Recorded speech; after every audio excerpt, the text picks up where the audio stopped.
tout le monde ne parle que de ça et je suis voilà, le premier ciblé. Gauthier Lebret, vous allez le faire, bien entendu, parce que vous faites ça très bien.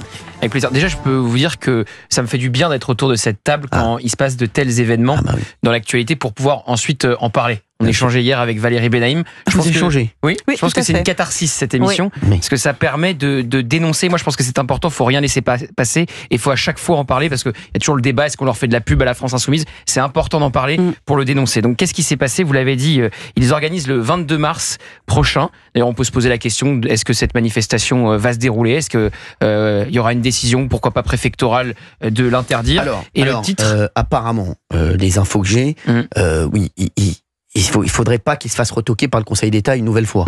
La semaine dernière, c'était le tribunal administratif. Non, mais je vous le dis, c'est le problème.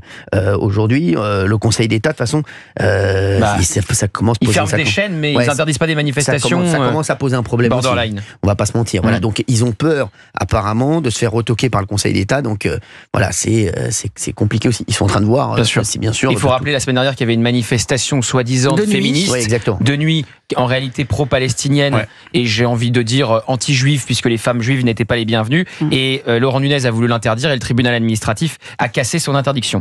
Et donc sur ce visuel de la France Insoumise pour cette manifestation, je cite, contre l'extrême droite, ses idées et ses relais, on voit un visuel de vous, Cyril. Je me suis même demandé si c'était une photo faite à base d'intelligence artificielle, puisque donc... Alors non, mais c'est une photo qui a été modifiée, c'est très important de le dire, d'ailleurs. Voilà, c'est ça. Oui. Donc c'est une photo qui a été modifiée. Donc vos traits sont modifiés. Voilà, c'est une caricature de vous.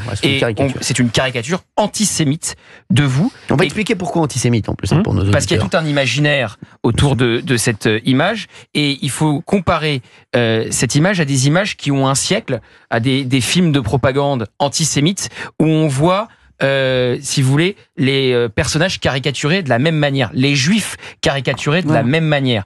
Donc, si personne ne s'est rendu compte de ça à la France Insoumise, ce sont au minimum d'immenses incultes. C'est impossible. Voilà. Je ne peux pas y croire un instant. Et donc, c'est toujours pareil. Pas un instant. Je suis d'accord avec vous.